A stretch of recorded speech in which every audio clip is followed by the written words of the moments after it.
Hello, today we're going to be talking about Google Earth.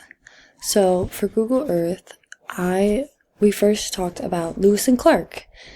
The thing that I liked most about that one was that it showed you the path that they took, where they started, and then it gave you a fun fact about each area that they started, and also a fun fact about Lewis and Clark themselves.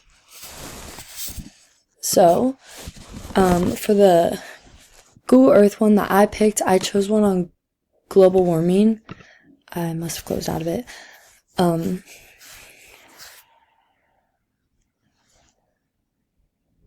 So I would include this in mine. The global warming, it's just something really important to teach kids, especially from a young age. I would try to do it during Earth Day. That whole week we just learn about global warming and fun things like that. So there were many other options for different videos. I would also just teach how to clean up after yourselves and show the ice caps are melting, the ocean is rising, show all of these different things so that they can understand and get in that mindset of trying to rescue the earth. So for mine, I did mine on the Pacific Northwest. It goes a little bit into Southern California. It's basically just the West Coast. So it would start in the Northern Cascades Mountains, San Juan Islands, Olympic National Park, basically just going down the coast and seeing all of the different beautiful areas that are the West Coast. So the first ITSE standard that it falls under is 1.3a, Effective Research Strategies. So students use effective research strategies to find resources that support their learning needs, personal interests, and creative pursuits. So Google Earth, as a child, I used to just play on it all the time. I would just explore and look everywhere. So I think it's a good way for students to explore and see, this looks like a cool place. Maybe we should learn about that. So the second ITSE standard I found was for an educator, 2.3a. Create positive experiences. Educators create experiences for learners to make positive, socially responsible contributions and build inclusive communities online.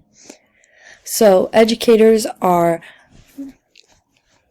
showing students different ways to use online, different places. Instead of using Apple Maps and having to go to that place, you can look it up online and see what it looks like. The Nebraska standard, the first one that it falls under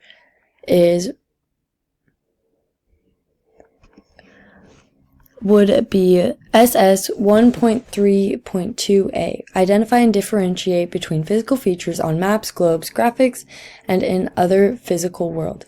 So the amazing thing about the Pacific Northwest and the West Coast is that it has everything. It has large mountains, it's got valleys, it has islands, peninsulas, it has everything. So it'd be a great way to show students different characteristics. And then another state standard is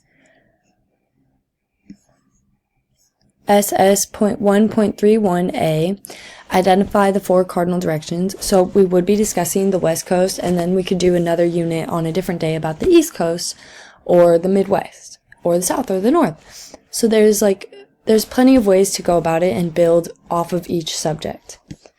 Another one that I also said, I'll give you 4 standards, was create and use maps. So for this one, that would be SS.1.31c. So they are discovering a map, and we're also kind of building a map of the places we want to go. Finally, the third standard is